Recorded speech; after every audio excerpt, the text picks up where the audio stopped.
সন্ধে হতে না হতেই মনটা কিন্তু একটু তেলে ভাজা খেতে ইচ্ছে করে, তো আজকে বানিয়ে নিয়েছি পকোড়া। আর সেটা যদি হয় ছানার পকোড়া তবে কেমন হয়।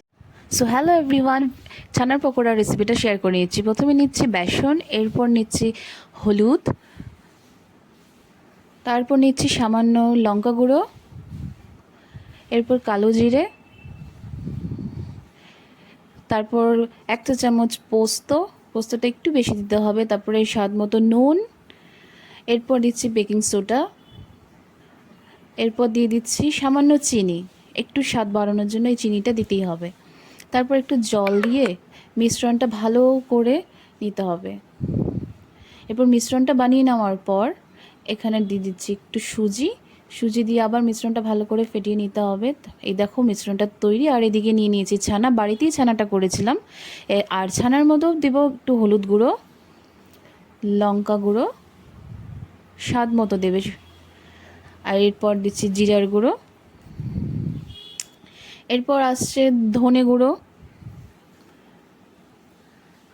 গুঁড়োটা অ্যাড করার পর সামান্য নুন স্বাদ মতো।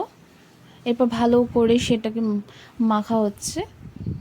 এরপর ভালো করে সেটাকে মেখে নিতে হবে এবং মেখে নিয়ে সেটাকে কিছুক্ষণের জন্য রেখে দিতে হবে, সেই মিশ্রণটাকেও আর মাখাটাকেও। এরপর মেখে রাখা ছানাটাকে ছোট ছোট বল শেপের মতো করে নিয়ে তৈরি করা হচ্ছে। আর ভিডিওটিতে কিন্তু অবশ্যই একটি লাইক করে দেবে, আর কমেন্ট সেকশনে কিন্তু জানাতে ভুলবে না যে কেমন হয়েছে।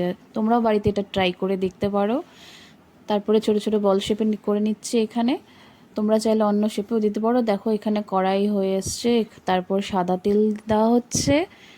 এরপর সে ছোট বলটাকে সেই তৈরি করে রাখা মিশ্রণটার মধ্যে দিয়ে তারপর সেটাকে তুলে তেলের মধ্যে ছেড়ে দেব। এরপর একে একে ছোট ছোট করে ভেজে নেব। ভাজা হচ্ছে, দেখো কি সুন্দর করে ভাজছে। তোমরা এটা তৈরি করে খেতে পারো। আর এই দেখো ফাইনালি হয়ে গেছে। তো কেমন লাগলো ভিডিওটাতে অবশ্যই একটু লাইক করে আর কমেন্ট সেকশনে জানিও যে কেমন হয়েছে। আর তোমরাও ট্রাই করে দেখতে পারো। আর একটা ছোট্ট করে একটু শেয়ার করে দিও প্লিজ। পকোড়াটা খেতে কিন্তু দুর্দান্ত টেস্টি হয়েছিল, সত্যি সত্যি।